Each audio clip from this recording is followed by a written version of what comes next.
रात में क्यों गई, दिन में क्यों नहीं गई, बस में क्यों गई, ऑटो में क्यों नहीं गई, वो लड़का कौन था? वो 5 महीने प्रेग्नेंट थी, 21 साल की लड़की थी, उसके साथ गैंगरेप किया गया। तो वो जो उसका खून है वो क्या भगवा या हरे रंग का होता है? अगर कोई महिला किसी पुरुष के साथ रहना चाहती है तो हम कौन होते हैं उसको रोकने वाले? मैं निर्भया की माँ से मिली थी।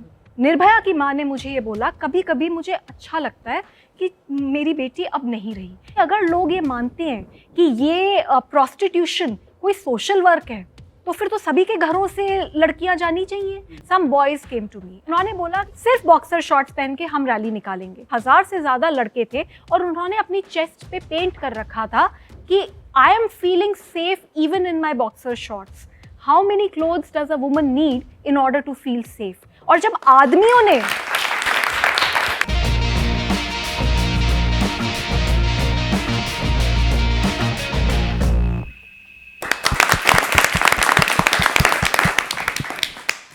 तो 2012 में निर्भया के साथ जो कुछ हुआ था उसके बाद लगा था कि एक आधे दशक के बाद जो महिला सुरक्षा की स्थिति है उसमें काफ़ी बदलाव आएगा, लेकिन गाहे बगाहे आए दिन कभी श्रद्धा का मामला सामने आ जाता है तो कभी अंजलि सिंह का मामला सामने आ जाता है, जिससे एक चीज़ ज़रूरी हो जाती है, वो ये कि जो महिला सुरक्षा से जुड़े मुद्दे हैं उन पर लगातार बातचीत होती रहे। ऐसी ही बातचीत के लिए हमारे साथ आज जुड़ी अनकट के साथ जुड़ी हैं स्वाति, जो कि DCW की हेड है। मेरा पहला क्वेश्चन आपसे ये है कि दिल्ली को मेट्रोपोलिस में सबसे अनसेफ शहर बताते हैं, आप DCW की हेड हैं, बावजूद इसके इस पोजीशन को होल्ड करते हुए आपको कितना सेफ और सिक्योर महसूस होता है दिल्ली जैसे शहर में? दिल्ली में हर दिन 6 बलात्कार होते हैं। एक 8 महीने की बच्ची के साथ दिल्ली में रेप हुआ था, उसके 3 ऑपरेशन हुए थे। मैं वहाँ पहुँची थी जब वो खून में लथपथ पड़ी थी और मैंने अपनी गोद में उसको उठाया था। एक 90 साल की औरत तक का रेप हुआ है दिल्ली में और हर दिन, जैसे मैंने बताया, 6 रेप्स। ये महिलाएं चीख रही हैं, चिल्ला रही हैं। हर दिन 500 से ज़्यादा महिलाएं दिल्ली महिला आयोग आती हैं, अपनी कंप्लेंट्स लेके आती हैं। तो जब वो इतने दर्द में हैं, हम उस दर्द में हैं, तो मैं तो बिल्कुल डेफिनेटली मानती हूँ कि दिल्ली बहुत अनसेफ है। And I am also a woman. मैं सिक्योरिटी नहीं लेती, मैं जब सड़क पे चलती हूँ मुझे खुद लगता है कि दिल्ली बहुत ज़्यादा असुरक्षित है। तो ये बहुत दुख की बात है कि दिल्ली देश की राजधानी आज भी पूरे विश्व में rape capital of the world की तरह जानी जाती है and it is extremely unsafe. ठीक है, तो एक इसमें फॉलोअप क्वेश्चन किसी का हो सकता है स्वाति कि ये स्थिति जो है वो बदलेगी कैसे, मतलब क्या किया जाए? क्योंकि जो आउटरेज था, है ना, 2012 में जिस तरीके का आउटरेज था, जिस तरीके का इंसिडेंट हुआ था, तब एक बड़ी बहस थी कि कानून अगर बदल दें, अगर लॉ को और स्ट्रिक्ट बना दे तो शायद इस तरीके की घटनाएं कम हो जाए। CCTV लगा दे, बसेस में मार्शल्स खड़े कर दे, लॉ को स्ट्रिक्ट बना दिया गया। सबसे ज़्यादा सर्वेलांस हो रहा है दिल्ली जैसे शहर में, मार्शल्स है बसेस में, बावजूद इसके जिस तरीके की घटनाएं सामने आ रही हैं उससे लगता नहीं कि स्थिति बदली है। आप लोग चर्न कर पाई, थिंक थ्रू कर पाई कि किस तरीके से स्थिति बदलेगी? जी, सबसे पहले तो मुझे ऐसा लगता है कि हमारे देश में किसी को डर नहीं लगता। लोगों को लगता है कि वो किसी भी महिला के साथ कुछ भी कर देंगे और ये सिस्टम उनका कुछ भी बिगाड़ नहीं पाएगा। अगर हम बिल्किस बानो का केस भी देखें तो वो बिल्किस बानो, वो 5 महीने प्रेग्नेंट थी, 21 साल की लड़की थी, उसके साथ गैंगरेप किया गया, उसका मर्डर, उसके बच्चे का, 3 साल के बच्चे का उसकी आंखों के सामने मर्डर कर दिया गया, उसके परिवार में से 6 लोगों को मार दिया गया और फिर भी उन रेपिस्ट्स को छोड़ दिया गया। जो निर्भया का मामला था उसमें जो कॉन्विक्ट्स हैं, जो जिनको फांसी हुई, उनके जो लॉयर हैं, मेरी उनसे बात हुई, अभी मैंने उनका एक इंटरव्यू किया था। उनका एक साइड ऑफ आर्ग्यूमेंट ये है कि जो 164 का जो स्टेटमेंट होता है, जिसकी वजह से अब सबूत की ज़रूरत नहीं रह गई, मतलब अगर लड़की सिर्फ स्टेटमेंट दे दे तो इतने पे कॉन्विक्शन हो जाता है, कई मामलों में फांसी हो जाती है। उनका कहना है कि जो फांसी की सज़ा लाई गई उसकी वजह से हो ये रहा है कि अब जो रेपिस्ट हैं, पहले वो क्या करते थे कि रेप के बाद कम से कम लड़की को जिंदा छोड़ देते थे। उनका आर्ग्यूमेंट है, आई थिंक AP सिंह नाम है उनका, तो AP सिंह का आर्ग्यूमेंट ये है कि जो कैपिटल पनिशमेंट लेके आए हैं और वो भी सिर्फ 164 के बयान पे, उसके बाद क्या हो रहा है कि श्रद्धा जैसे मामले हो रहे हैं, अंजलि जैसे मामले हो रहे हैं, जिसमें जो जो दोषी, अभी तो मान लीजिए अक्यूज्ड हैं इन दोनों ही केसेस में, वो क्या कर रहे हैं कि सबूत ही मिटाने पे लग गए हैं, वो सीधे बॉडी को डिसअपियर कर दे रहे हैं। तो उनका कहना है कि जितना स्ट्रिक्ट बनाएंगे, अगर ये कैपिटल पनिशमेंट जैसे सज़ा को और कठोर करेंगे, मतलब फांसी देंगे, तो उसके बाद ये जो ट्रेंड है बॉडी डिसअपियर करने का, सबूत मिटाने का, वो बढ़ता चला जाएगा। आप इत्तेफाक रखते हैं इस बात से? मैं बिल्कुल भी नहीं रखती, और मैं कैसे उस आदमी की बात से इत्तेफाक रख सकती हूँ जिसने निर्भया के रेपिस्ट्स को बचाने की कोशिश की थी। तो बिल्कुल भी मैं इत्तेफाक नहीं रखती, क्योंकि पहले भी लड़कियों का मर्डर होता था, अब भी लड़कियों का मर्डर हो रहा है। और ये तो वही बात हो गई कि नहीं जी, कानून को हम स्ट्रिक्ट नहीं करेंगे, अपने आप महिला सुरक्षा हो जाएगी। कैसे महिला सुरक्षा होगी? कानून है देश के, स्ट्रॉन्ग कानून है, उनको लागू नहीं करते और ये कह रहे हैं कि स्ट्रिक्टनेस बढ़ गई है। अरे 19 साल की छावला रेप विक्टिम की मतलब जिसका इतना तड़पा तड़पा के उस लड़की को मारा, उसके रेपिस्ट तो छूट गए और ये कहते हैं कि हर केस में फांसी की सजा हो रही है। मैंने तो नहीं देखी आज तक कोई फांसी की सजा एक्सेप्ट फॉर निर्भया के रेपिस्ट। मैं ये नहीं कह रही कि हम तालिबान बन जाएं कि जैसी रेप हुआ जी, बिना आपने कोर्ट की कोई प्रक्रिया करके आपने strongest punishment they the, but एक कोर्ट की प्रक्रिया का कोई टाइम लिमिट भी तो होता होगा। अब वो जो 8 महीने की बच्ची है, फरवरी 2018 में उसके साथ रेप हुआ, अभी तक उसका केस चल रहा है। वो 16 साल की हो जाएगी ना, तब भी लोगों को बता रही होगी कि मेरे साथ रेप हुआ था कोर्ट में खड़े होकर। तो she has to relive that memory again and again and again, something that she might not even remember. DCW की क्या कैपेबिलिटीज है, क्या ताकत दी गई है, आप लोग क्या क्या कर सकती हैं? At the same time I think आप 2015 से हेड रही हैं, तो 15 से अब 2023 में हम आ गए, तकरीबन 7-8 साल का टाइम है। 8 साल में काम करते हो, आपको क्या लगा कि और कौन से पार्ट्स जो हैं वो डीसीडब्ल्यू को दिए जाने चाहिए ताकि जो दिल्ली नेशनल कैपिटल है उसमें महिला सुरक्षा की स्थिति जो है वो बदले? अगर काम करना चाहें तो महिला आयोग के पास बहुत पावर है, क्योंकि मैं ये मानती हूं कि अगर एक लड़की अकेले खड़ी हो जाए और चिल्लाए और इस सिस्टम से लड़ने का जज्बा रखे तो वो भी सिस्टम हिला सकती है। तो हम तो महिला आयोग हैं। So I think I feel that the Delhi Commission for Women is a very powerful body। बनिस्पत जो इस सीट पे बैठा है वो सिस्टम से पंगा लेने की हिम्मत रख सके। मुझे लगता है कि हमारी बॉडी की पावर है रिकमेंडेटरी, हमारी पावर्स होनी चाहिए डायरेक्टिव। हमें बिल्कुल हम डायरेक्शंस देने चाहिए। अभी जो भी काम दिल्ली महिला आयोग कर पा रहा है ये हमारे पैशन की वजह से हम कर पा रहे हैं। पावर्स में हम कम हैं लेकिन पैशन में हम बहुत ज़्यादा हैं। तो काम हम कर पा रहे हैं, लेकिन डेफिनेटली हमारे को पावर्स होनी चाहिए, डायरेक्शंस देने की ज़्यादा पावर्स होनी चाहिए। हमें ये पावर्स होनी मैं यहाँ चाहिए इंटरप्ट करके एक सवाल पूछ रहा हूँ कि अगर डायरेक्शन देने की ताकत मिल, जो लोग देख रहे हैं, अगर वो डायरेक्टिव पावर समझना चाहे तो वो कौन सी चीज़ बदल जाएगी जब आपको डायरेक्टिव पावर्स मिल जाएंगी? तो मैं अगर कहूँ कि ये पुलिस ऑफिसर ने गलत काम करा है और उसको प्रॉपर प्रूफ देके कहूँ और मैं कहूँ कि इसको सस्पेंड करो तो उसको सस्पेंड होना जरूरी है। अगर मैं कहूँ, अगर मैं जो रिकमेंडेशंस देती हूँ, जैसे मैं बार बार रिकमेंडेशंस देती हूँ कि एसिड जो है उसको पूरी तरीके से उसके रिटेल सेल को बैन कर देना चाहिए, तो हमने कहा तो वो हो जाना चाहिए। तो अगर इस तरीके से काम हो और उसके लिए हमारे पास ऑफिसर्स के ऊपर इम्पोज करने के लिए कुछ पेनल्टी का प्रोसेस हो तो मुझे लगता है कि चीजें और बेटर होंगी। अभी रिसेंटली एक एसिड अटैक हुआ, माइनर लड़की थी। एक तो रिटेल सेल है, वैसे जो लूज सेल है दुकानों से, जनरल स्टोर से। दूसरा जो ऑनलाइन प्लेटफॉर्म्स हैं, है ना, उनसे भी बहुत इजीली ऑर्डर कर सकते हैं इसको। कभी सोचा कि इस पे ब्लैंकेट बैन किस तरीके का लगाया जाए, किस तरीके से रेगुलेट किया जाए कि किसी का चेहरा तो बर्बाद हो ही रहा है, पूरी जिंदगी भी बर्बाद हो जा रही है, उसको रोका जा सके? जी बिल्कुल, सिर्फ सोचा नहीं है, बहुत काम करा है उसके ऊपर। एक बार हमने क्या किया, हमने 23 टीमें बनाई और हमारी टीमें 23 दुकानों में दिल्ली में गई और हर दुकान से हम खूब सारा एसिड खरीद के ला पाए।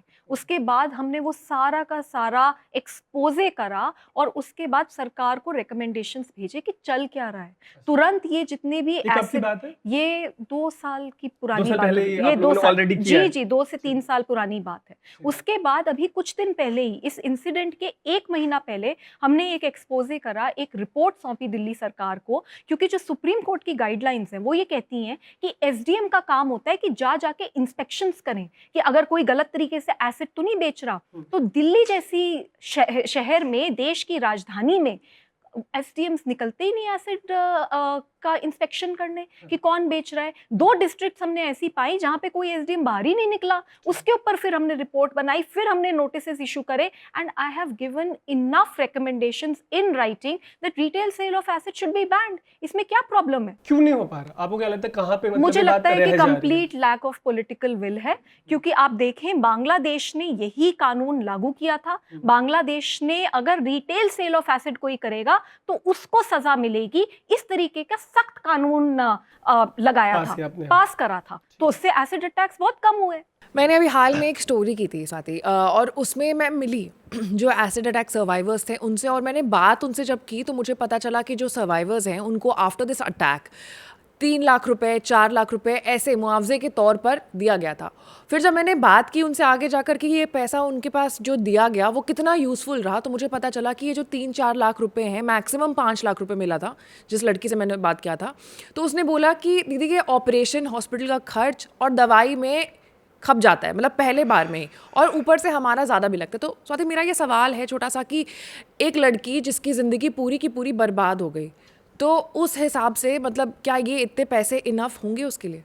मतलब वो ये पूछ रही कि एसिड अटैक के जो सर्वाइवर्स हैं उनके लिए जो कंपनसेशन है वो बढ़ाया जाना चाहिए। दूसरा ऑप्शन ये हो सकता है कि कम से कम इलाज का खर्च तो सरकार उठाए, वो दिल्ली सरकार हो, केंद्र सरकार हो। जब एक एसिड अटैक होता है, ये नॉर्मल अटैक नहीं है, वो एसिड आपके स्किन में, आपके ऑर्गन्स में फंस जाता है, वो जिंदगी भर करोड़ करता है। तो ऐसा नहीं होता कि अटैक हुआ, आपने सर्जरी करी, आप अपने घर जाओ। वो सर्जरीज रिपीटेड होती हैं, बार बार होती हैं। तो मुझे लगता है कि सिस्टम ऐसा होना चाहिए, जो दिल्ली में हमने कुछ हद तक बनाने की कोशिश करी है। हमारे पास दिल्ली में एक नोडल ऑफिसर अपॉइंट हुए हैं, जिसमें अगर कोई एसिड अटैक होता है तो हम उनको कांटेक्ट करते हैं, और जो भी लड़की का ट्रीटमेंट होता है वो फ्री ऑफ कॉस्ट होता है। लेकिन मुझे लगता है कि एक और स्टेप आगे जाना चाहिए, रिहैबिलिटेशन एसिड अटैक सर्वाइवर्स का बहुत ज़रूरी है। दिल्ली महिला आयोग ने अपनी पहल पे कम से कम 15 से 18 एसिड अटैक सर्वाइवर्स को जॉब्स दिए हैं, बिकॉज मैं ये मानती हूँ कि एसिड अटैक सर्वाइवर्स जिसके साथ खुद इतना बुरा हुआ है, वो अगर और महिलाओं की मदद करेगी तो मेरे हिसाब से वो मैक्सिमम करेगी। बट हम तो कॉन्ट्रैक्ट जॉब्स दे सकते हैं। मुझे लगता है कि देश की सरकारों को एसिड अटैक सर्वाइवर्स को प्रॉपर गवर्नमेंट जॉब्स देने चाहिए, प्रॉपर पेंशन देनी चाहिए, और ये जो इतना अत्याचार है, बार बार सर्जरीज का, उन्हें यहाँ ना भागना पड़े, उन्हें वहां ना भागना पड़े, चाहे एक अलग डिपार्टमेंट बनाना पड़े, बट प्रॉपरली उनकी, बिल्कुल प्रॉपरली उनकी प्रॉपर सर्जरीज होनी चाहिए। And I think there should be a law for that. 2012 में भी ऐसे ही हुआ था, निर्भया की पूरी फैमिली खड़ी, बट अभी 10 साल बीत चुके, कुछ खास चेंज नहीं आया। तो लूप होल कहाँ है? आप लोग स्टडी करते होगे इस चीज़ को लेकर, लूप होल कहाँ है? फास्ट ट्रैक भी बन चुका है, लेकिन उसके बावजूद भी 15 साल 20 साल लग रहा है, तो लूप होल कहाँ है इन सब में? जी, मैं ऐसा मानती हूँ कि जब तक इस देश का पुलिसिंग सिस्टम ठीक नहीं होगा, कुछ खास बदलेगा नहीं। पुलिस रिफॉर्म की जरूरत है। बिल्कुल, पुलिस रिफॉर्म्स की जरूरत है, पुलिस अकाउंटेबिलिटी की जरूरत है। अगर हम ये कंझावला केस ही देख लें, वो 12 किलोमीटर तक लड़की घसीटती रहे वो, और पुलिस को पता नहीं चला। वो भी 31st की नाइट, न्यू ईयर की नाइट थी, स्पेशल अरेंजमेंट्स थे।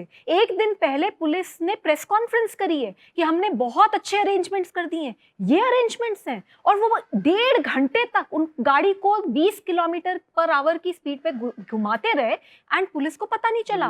पीसीआर पे आई विटनेस ने कॉल्स करी हैं, हमने दिल्ली पुलिस को समन करा था, उन्होंने बताया कि 2:22 पे पहली कॉल आई और 4:16 पे लास्ट कॉल आई। ये कहते हुए 4:16 की कॉल ये थी कि लड़की की लाश एक नग्न अवस्था में पड़ी है, और 2:22 की कॉल पहली ये थी कि ऐसा लग रहा है कि इस एक गाड़ी एक लड़की को घसीटते हुए लेके जा रही है। तो इस पीरियड के बीच में पुलिस क्या कर रही थी? कोई एक्शन नहीं हुआ। 10 दिन हो गए और अभी तक कोई ऑफिसर सस्पेंड नहीं हुआ। तो मुझे बताइए कि पुलिस कैसे काम करेगी? तो सबसे पहले पुलिस अकाउंटेबिलिटी की जरूरत है, उसके बाद जो जरूरत है वो पुलिस के संसाधन बढ़ाने की जरूरत है। 20 साल पहले दिल्ली पुलिस ने एक सर्वे करा था, उस सर्वे के हिसाब से उन्हें 66,000 पुलिसकर्मी एक्स्ट्रा चाहिए थे। 20 साल पहले। 20 साल पहले। अब 20 साल हो गए, वो पुलिसकर्मी अभी तक दिल्ली पुलिस के पास नहीं आए। मैंने अनशन करा, मेरे अनशन में एक डिमांड थी कि दिल्ली पुलिस के 66,000 पुलिसकर्मी भेजो, तो 3,000 एडिशनल सैंक्शन हुए। कितने अनशन करने पड़ेंगे मेरे को, तब जाके पूरी पुलिस के फोर्स बढ़ाई जाएगी? तो 20 अनशन और करने पड़ेंगे आपको, तो मैं तो तब तक जिंदा भी नहीं रह पाऊंगी मुझे लगता है। और मैं ये आपको समझाना चाहती हूँ कि आप देखिए, किसी भी पुलिस स्टेशन में चले जाइए दिल्ली के, हर पुलिस स्टेशन में बोर्ड टंगा है, each and every police station is functioning at half it's sanction strength. तो कैसे करेंगे?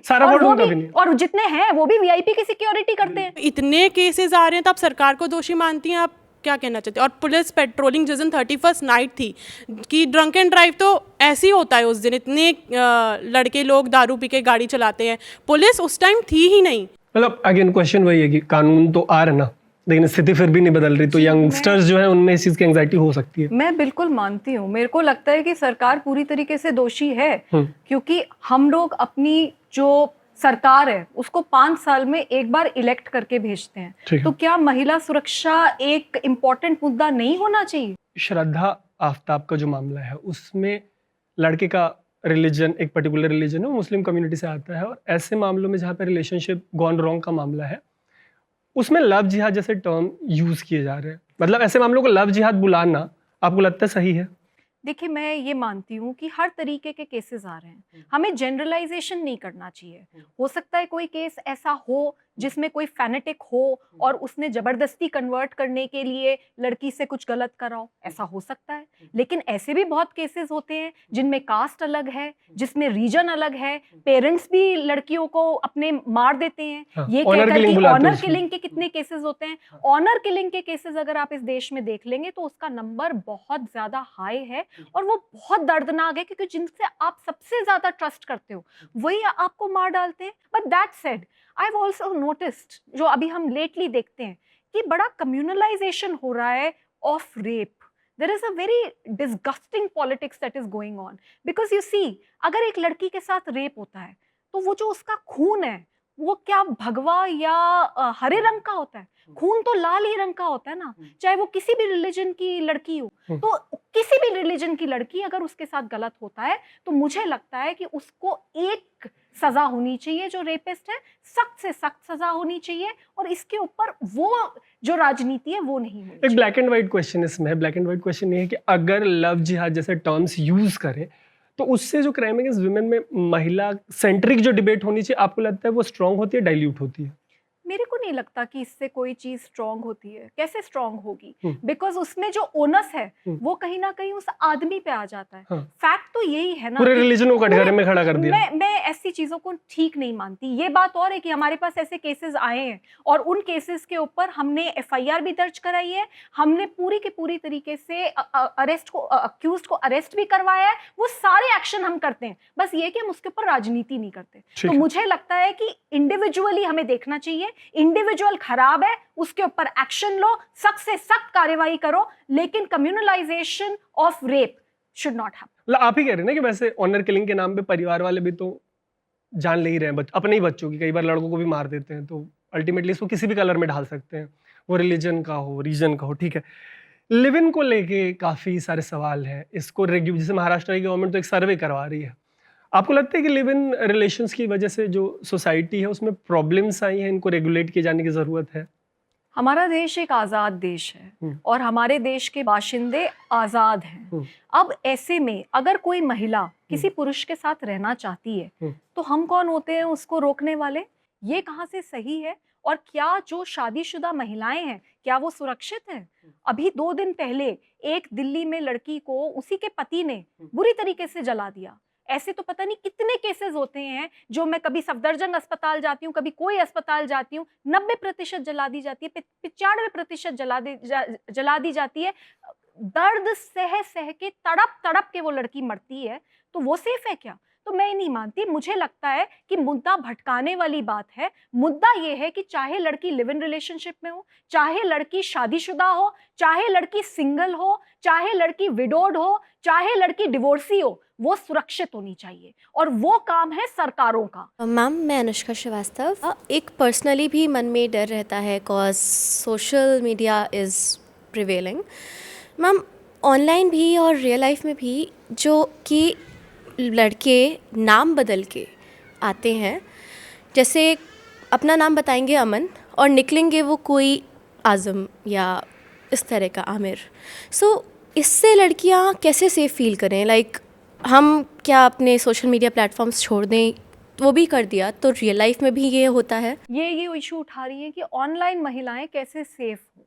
तो जब हम देखते हैं कितना दुख होता है कि साइबर स्पेस पे महिलाएं अपनी बात रखती हैं तो उनको रेप थ्रेट्स आते हैं, उनको डेथ थ्रेट्स आते हैं, कोई फ्रॉड होता है जैसे ये बता रही हैं, तो इसके ऊपर एक्शन क्यों नहीं होता? जब एक रेप का केस होता है उस तक हमारी पुलिस काफ़ी बार सोती रहती है, तो इस तरीके के केसेस जो ऑनलाइन होते हैं, मैं ये देखती हूँ कि पुलिस का रवैया ऐसा रहता है कि अभी रेप तो नहीं हुआ, अरे ठीक है ना, अच्छा तुम्हारी फोटो वायरल हो गई, अरे कुछ नहीं होता, अभी करेंगे ना, देखते हैं ना, अरे इसमें एफआईआर की क्या दर्ज करने की जरूरत है, अच्छा अरेस्ट भी करेंगे, अरे कुछ नहीं होता। तो ये अरे कुछ नहीं होता वाला जो एटीट्यूड है पुलिस का, अगर ये ठीक हो जाए, आप एग्जेम्पलरी एक्शन लीजिए ना, आप कुछ केसेस में एग्जेम्पलरी एक्शन ले लीजिए, फिर देखिए क्या ऐसा होगा। बिल्कुल नहीं होगा। मैम हमारे एमपी में ऐसे कोई भी केसेस होते नहीं हैं क्योंकि वहाँ की सरकार इतनी स्ट्रिक्ट है। माननीय मुख्यमंत्री श्री शिवराज सिंह जी चौहान साहब वो इतने स्ट्रिक्ट हैं कि 24 घंटे में वो फैसला कर देते। तो ऐसा है दिल्ली में क्यों नहीं हो रहा है? या तो यहाँ की पॉलिटिक्स बेकार है या तो प्रेशर ही नहीं आ रहा है पुलिस वालों पर। तो मैं सबसे पहले तो आपकी बात से बिल्कुल अग्री नहीं करती। मध्य प्रदेश में अगर आप क्राइम रेट देखेंगे तो बहुत ज़्यादा हाई क्राइम रेट है, और इनफैक्ट अभी कुछ दिन पहले ही एक केस आया था जिसमें एक लड़की को उसके अपने हस्बैंड ने और ससुराल वालों ने एसिड पिला दिया, जिसकी वजह से उसकी पूरी अंतड़ियां बाहर आ गई, वो बुरी तरीके से झुलस गई। और ये लड़की जब ये मध्य प्रदेश के पुलिस स्टेशन में गई तो उसकी एफआईआर तक नहीं दर्ज हुई, वो यहाँ पे हॉस्पिटल पहुंची, बाई चांस हमें पता चला, मैं वहाँ उससे मिलने गई, मैंने कभी ऐसा केस नहीं देखा, मैंने उसका देखा कि उसकी सारी अंतड़ियां पूरी तरीके से बाहर थी, वो तड़प रही थी और कुछ दिनों में उसकी डेथ हो गई। बट जब हमने पत्र लिखा और हमने उस इशू को उठाया और काफी जद्दोजहद के बाद तब जाके एफआईआर हुई और तब जाके अरेस्ट हुआ। तो मैं ये नहीं मानती कि मध्य प्रदेश में कोई क्राइम नहीं होता। अब दिल्ली की बात करते हैं।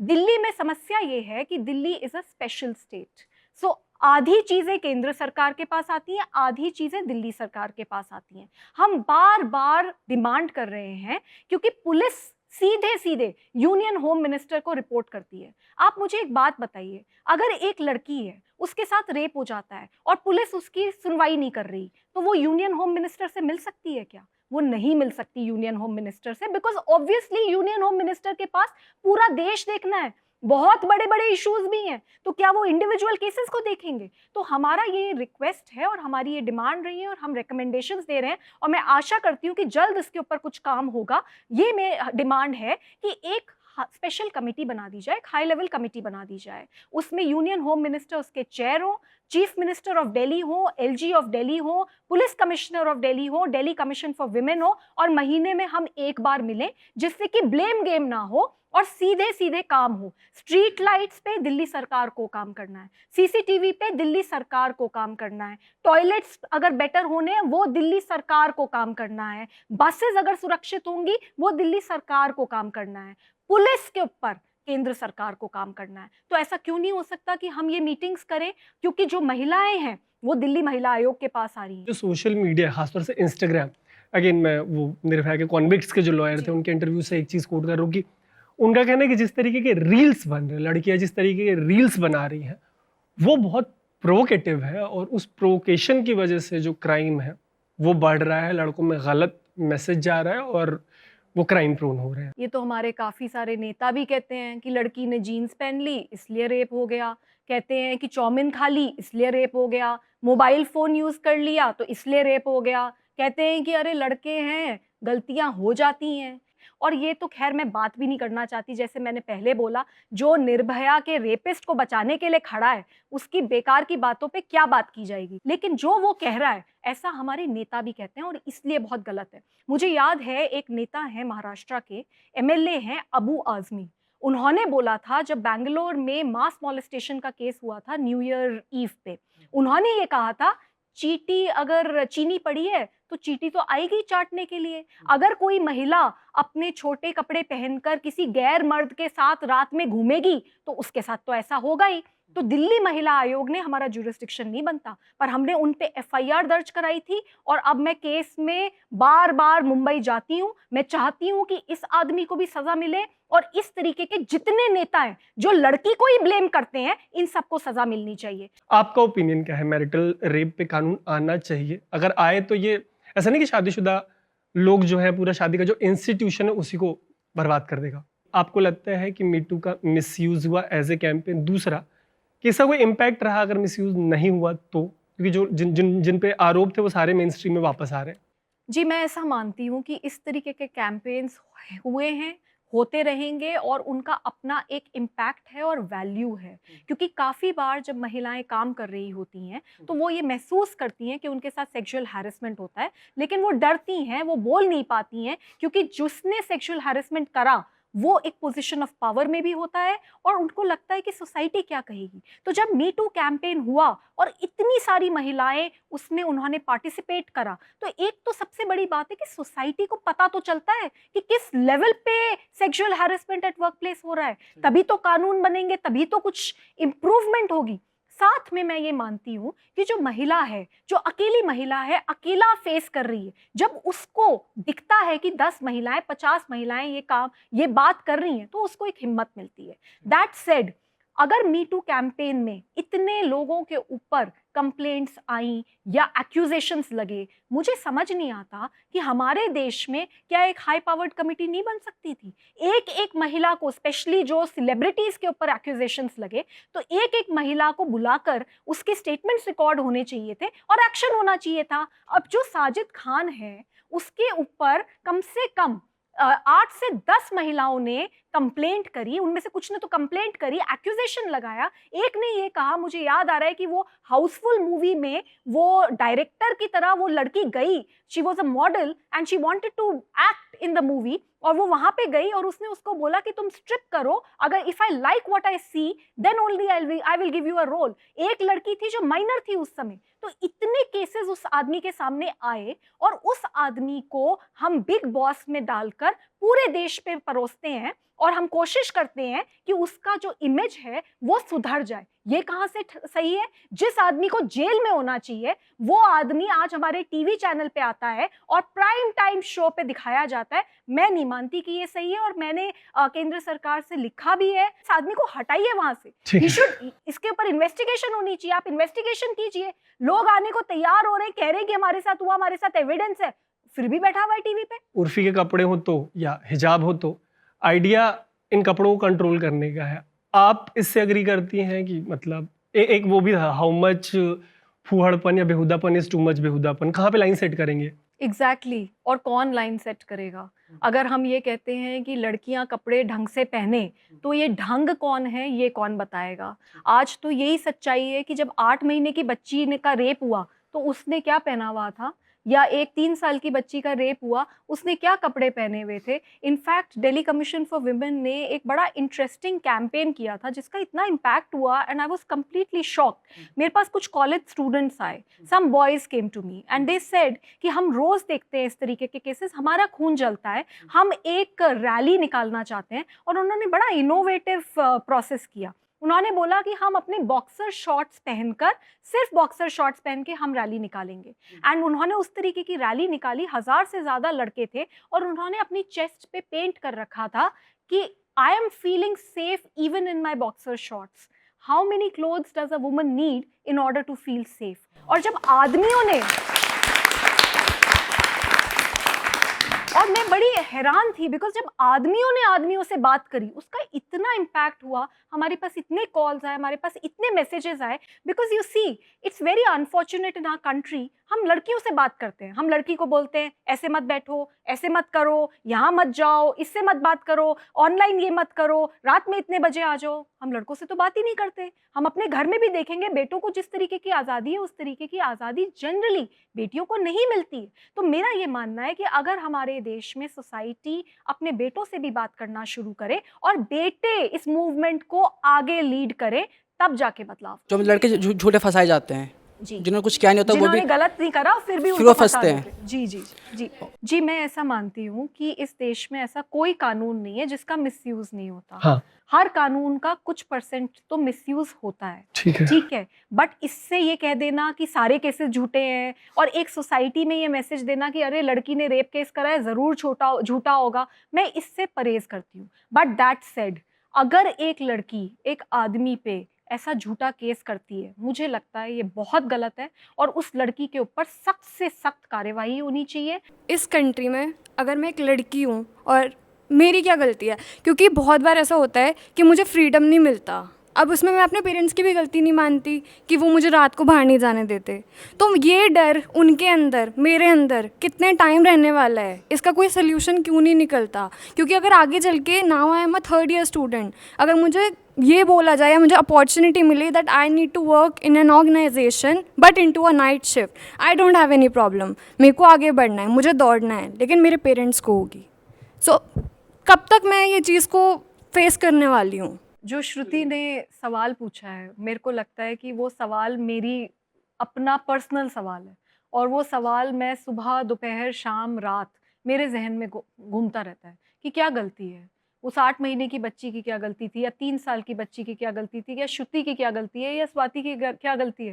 At the end of the day मैं भी एक महिला हूँ। मैं रात में एक दिन मेट्रो स्टेशन पे 11 बजे उतरी और मैं चल के अपने घर पे आ रही थी, जो कि सरकारी घर है, और मैं वहाँ तक चल के आ रही थी और वहाँ पे 3 गाड़ियाँ रुकी और मैं खुद सहम गई कि मुझे लगा कि अगर मैं क्या करूं इस सिचुएशन में। तो हम सब वो फेस कर रहे हैं, और कब तक चलेगा ये? तब तक बदलेगा नहीं जब तक इस देश में डर नहीं बिठाया जाएगा, और वो सरकारें कर सकती हैं एंड सरकारें पूरी तरीके से फेल कर रही हैं। पुलिस की जवाबदेही बढ़ाइए, पुलिस के संसाधन बढ़ाइए, फास्ट ट्रैक कोर्ट्स बढ़ाइए, फोरेंसिक साइंस लैबोरेटरीज बढ़ाइए, और एक मैसेज दीजिए इस देश में, अगर एक लड़की के साथ कुछ गलत करा तो ये सिस्टम, ये सरकार बख्शेगी नहीं। आप ये करना शुरू कीजिए, फिर देखिए कि कैसे महिलाएं सुरक्षित हो। मैं ना एक, अगर तुमको रिस्पॉन्ड कर पाऊंगी, मैंने 10 साल पहले जब मैंने काम करना शुरू किया था, एबीपी न्यूज़ के साथ ही काम करना शुरू किया था, तब पता क्या होता था श्रुति की, जैसे अगर 20 लोगों की टीम है तो 2 लड़कियां होती थी उसमें।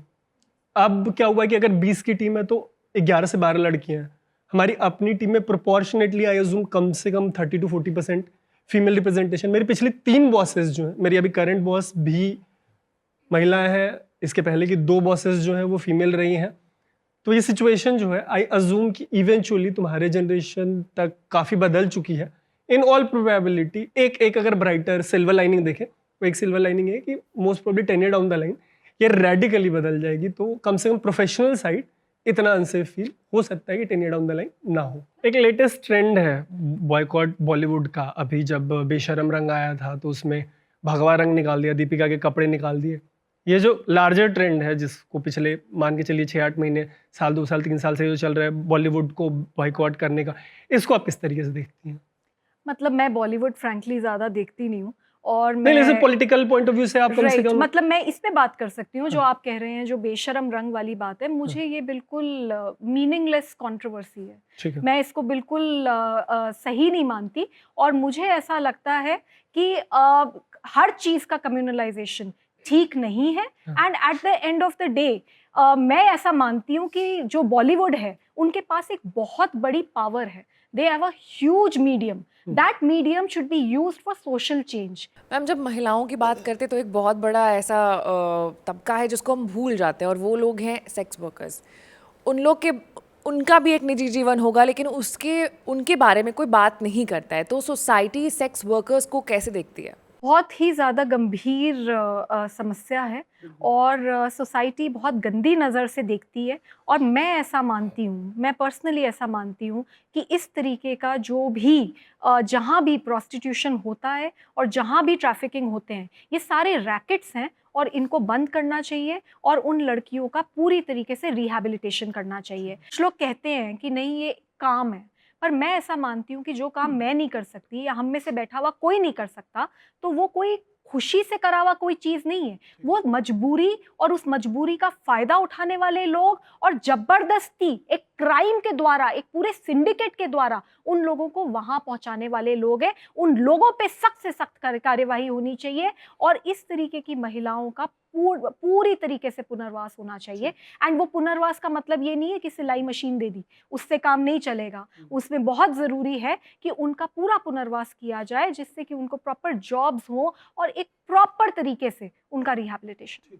मैम, अभी आलिया भट्ट की OTT प्लेटफॉर्म पर एक मूवी आई थी डार्लिंग करके, उसको ट्विटर पे बहुत क्रिटिसाइज़ किया गया था कि जो सीन्स दिखाए हैं कि वो अपने पति को मारती है और ये सब बहुत गलत है। तो इस पर आपका क्या रिव्यू है? मैं ऐसा मानती हूँ कि एक जब महिला एक शादी के रिश्ते में होती है या एक प्यार के रिश्ते में होती है, तो वो अपना 100% देती है, कोशिश करती है, लेकिन सामने से जब उसको मार पड़ती है पीटा जाता है, बुरी तरीके से पीटा जाता है, उसको झुलसा दिया जाता है, तो काफ़ी बार उसके अंदर वो गुस्सा आता है और हो सकता है वो भी वॉयलेंट हो जाए। तो मैं पर्सनली ये मानती हूँ कि violence is not correct. I don't believe in violence. I think चाहे वॉयलेंस हो भी रही है, उसका भी एक तरीका होता है, एक प्रोसेस होता है, बट अगर वो चुप हो जाए, उससे बेटर है कि वो थप्पड़ मारे। तो मैं ये पूरी तरीके से मानती हूँ कि महिला को अगर कुछ गलत हो रहा है, और महिला ही नहीं, किसी के साथ भी अगर कुछ गलत हो रहा है तो उसको फाइट करना चाहिए, वो उसका राइट है और उसकी ड्यूटी भी है। क्योंकि अगर आप जुल्म सहते रहोगे तो मुझे लगता है आप भी उस जुल्म का पार्ट बन जाते हो। तो बहुत ज़रूरी है, लड़की को मारा, पहले वो पूरी कोशिश करे कि उस चीज़ को वो पूरी तरीके से लीगली फाइट करे, लेकिन चुप रहने से बिल्कुल अच्छा है कि वापस थप्पड़ मारो। मेरा एक क्वेश्चन इससे पहले वाले क्वेश्चन था सेक्स वर्क को लेकर। आपने बोला ना कि वो मैं नहीं कर सकती, तो बाकी औरतें किस तरह से? वहीं बहुत सारी ऐसी औरतें भी हैं जो विलिंगली करती हैं क्योंकि एक पेशा इस तरह से, तो उनकी सेफ्टी, उनकी सिक्योरिटी को लेकर DCW क्या करता है या फिर आगे क्या कर सकता है? जी, हमारे पास काफ़ी कंप्लेंट्स आती हैं और उन कंप्लेंट्स पे हम 100% एक्शन कराते हैं। और कंप्लेंट्स यही होती हैं कि हमको मारपीट हो रही है, हमसे ज़बरदस्ती इस तरीके से कराया जा रहा है और पुलिस हमारी सुनवाई नहीं कर रही। तो हम पूरी तरीके से कंप्लेंट्स पे एक्शन कराते हैं। और एक तबका सोसाइटी का मैं देखती हूँ, वो ये कहता है कि अगर इस तरीके का काम, सो कॉल्ड काम बंद हो जाए तो सोसाइटी में रेप बढ़ने लग जाएंगे। ये हम देखते हैं कि इस तरीके की बात बहुत लोग करते हुए देखते हैं। तो मैं उस बात को एड्रेस करना चाहती हूँ, क्योंकि अगर लोग ये मानते हैं कि ये प्रोस्टिट्यूशन कोई सोशल वर्क है, तो फिर तो सभी के घरों से लड़कियां जानी चाहिए। फिर कुछ ही लड़कियों को साथ इतना अत्याचार क्यों किया जाए? क्योंकि मैं देखती हूँ, मैंने एक बार में 40-40 महिलाओं को इस तरीके के सिंडिकेट से बचाया है। मैं उनसे बात करती हूँ, 500 आदमियों को 3 या 4 दिन में उनको सर्व करना पड़ता है। कभी उन्हें 20 रुपए मिलते हैं, कभी 40 रुपए मिलते हैं, कभी वो भी नहीं मिलते। किस तरीके का तड़प उनको महसूस करनी पड़ती है, वो उसके पास, मेरे पास शब्द नहीं है। तो मैं बिल्कुल ये मानती हूँ कि commercial sexual exploitation of women, it should be stopped. एक ना बुलडोजर कल्चर चला विदेश में कि पेपर लीक हो गया तो जिसने लीक करा उसके घर पे बुलडोजर चला दो, किसी और तरीके का क्राइम है तो उसके घर पे बुलडोजर चला दो। आपको लगता है बुलडोजर जस्टिस जो है वो जस्टिफाइड है? और ये जो क्राइम अगेंस्ट विमेन के मामले हैं, अगर इनमें बुलडोजर चलाया जाने लगे तो जो जस्टिस है वो स्विफ्ट होगा और एक डर का माहौल बनेगा कि पूरा घर ही बर्बाद हो जाएगा? मैं इसको ठीक नहीं मानती। हमारे देश में एक संविधान है और संविधान ये कहता है कि अगर कोई क्राइम हुआ है उसको किस तरीके से डील किया जाएगा। और मैं ये मानती हूँ कि ये जो बुलडोज़र चलाने वाली बात है, ये सिर्फ एक तमाशा है, क्योंकि मैंने तो नहीं देखा कभी किसी रेपिस्ट के घर पे बुलडोज़र चलते हुए। मैंने तो वही देखा है कि जो गरीब है उसको और मार दो। तो ये बिल्कुल गलत बात है। बुलडोज़र अगर आपको रियली में चलाना है तो ऐसी जगहों पे चलाइए जहाँ पे वो लोग बैठे हैं जो कि पूरे रैकेट्स चलाते हैं देश में, ह्यूमन ट्रैफिकिंग के ऊपर रैकेट्स चलाते हैं। इस तरीके के केसेस पे आप बुलडोज़र आपकी विल से होना चाहिए, बुलडोज़र आपकी कलम से चलना चाहिए और वो चलाया जा सकता है इस देश में, लेकिन वहाँ तो चलता नहीं है। लिटरल बुलडोजर की जरूरत है। बिल्कुल, बहुत जरूरत है एक बुलडोज़र की तरह हमारा सिस्टम वर्क करे। अगर हमारा सिस्टम बुलडोज़र की तरह वर्क करने लग जाएगा तो छोटे मोटे बुलडोज़र की जरूरत नहीं है। 2012 से बात शुरू हुई थी कि जो कुछ निर्भया के साथ हुआ था उसके एक आधे डिकेड बाद ऐसा अजम्पशन था, उम्मीदें थी कि चीज़ें बदलेंगी। फौरी तौर पे नियर फ्यूचर में या एक डिकेड बाद कोई रेडिकल चेंज आता दिखाई नहीं दे रहा। तो इसकी वजह से जो एक चीज़ है, जो विमेन सिक्योरिटी का मुद्दा है, वो सेंट्रल बना रहेगा और गाहे बगाहे इस पे बात होती रहेगी। हमारी कोशिश ये रहेगी अनकट की कि जो ये स्टूडियो है हम इसमें इनके जैसे गेस्ट लेके आते रहे और जो विमेन सिक्योरिटी के इन एंड अराउंड सवाल हो सकते, अगेन मतलब जो सवाल छूट गए होंगे, हमने काफ़ी सारे सवाल ऑडियंस से भी लिए, मेरे अपने सवाल थे। इन सवालों के बावजूद अगर कोई सवाल छूटे हो तो आप कमेंट बॉक्स में ज़रूर बताइएगा, ताकि जो हमारा अगला गेस्ट हो उनसे हम इस इशू पे और सवाल, आपके सवाल ले पाए। और ऐसे ही इश्यूज़ पे बातचीत के लिए देखते रहिए अनकट। मेरा नाम है तरुण।